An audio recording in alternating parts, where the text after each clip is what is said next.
There's nothing like a loaf of homemade sourdough bread fresh from the oven. If you have experienced the taste and texture of true sourdough bread, you know what I mean.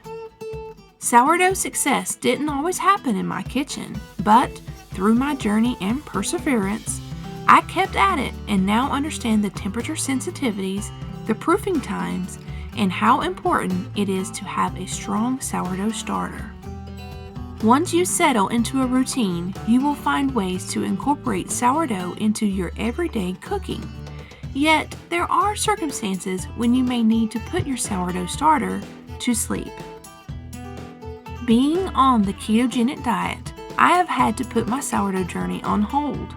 It takes a lot of flour and time to feed the starter once a week and make it ready for the next week to discard and feed again. You can stall the growth of your starter when it's stored in the refrigerator, but you can bring it to a complete stop when you learn how to store a sourdough starter. Here are a few different ways you can store your sourdough starter. You can store your starter at room temperature on the countertop, but it will require regular feedings 12 to 24 hours apart to keep it viable. When you store your starter in the refrigerator, keep it in an airtight container and feed it weekly.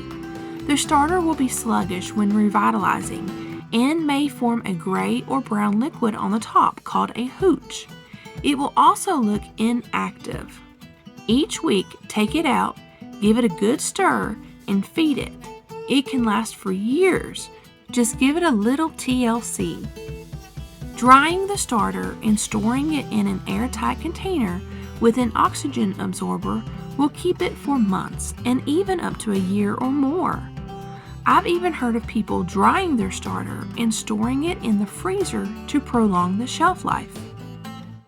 You can freeze your starter in silicone ice cube trays or silicone-lined cupcake pans and transfer it after it's frozen to an airtight freezer-safe container with an oxygen absorber for up to a year. Freeze-dried sourdough starter is the best option for long-term storage. It has a long shelf life of several years when stored in a dark, dry place with temperatures below 70 degrees Fahrenheit. If you are considering drying a sourdough starter, a few different methods can be used to preserve the sourdough starter. The air dry method is the most basic method, requiring little equipment. Simply feed your starter, then spread it into a thin layer on parchment paper or a silicone mat with a rubber spatula. Let it dry completely at room temperature for a few days. If you want to speed up the process, use a fan that circulates air towards the trays.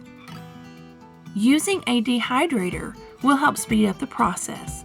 Spread your freshly fed starter thinly on a baking sheet with parchment paper. Place in the dehydrator at no more than 110 degrees Fahrenheit. 95 degrees Fahrenheit is ideal. And dry this for about 24 hours. Placing the sourdough starter in the oven overnight with just the oven light on works well too. Or if you have a warm setting to keep it at, you can do that, but never go above 100 degrees in the oven. Use an oven thermometer to check the temperature. The last thing you want to do is cook your starter. If you own a home freeze dryer, this is my preferred method to give your starter the longest shelf life. Spread your freshly fed starter on the parchment-lined freeze-drying tray, about 1/4 inch thick. Pre-freeze overnight, then set the freeze dryer for drying temperatures of no more than 110 degrees. Once this is done, check it to make sure it's completely dry. With any of these methods, you should crumble the dried starter into small pieces by hand or with a food processor. Place the pieces or the powder into either a glass jar with a tight-fitting lid or in a mylar bag. Label the jar or the bag with the amount and the date. Add an oxygen absorber and vacuum seal it. Store it in a dark, cool place until you are ready to use it. To revive your preserved sourdough starter, add 1 part dried sourdough starter and 3 parts room temperature non-chlorinated spring water by volume. Once the starter is rehydrated, add 2 tablespoons of flour and stir with a wooden spoon to combine. Once fully combined, pop on a lid and store on the countertop. Resume regular sourdough feedings. Your starter is ready to use when it doubles in volume a couple of hours after feeding. Now that you know how easy it is to preserve a sourdough starter, you never have to worry about losing your sourdough starter again. We here at SHTF Survival Homestead Teaching Farm thank you for watching this video. Please continue to help us help you by watching our videos and subscribing.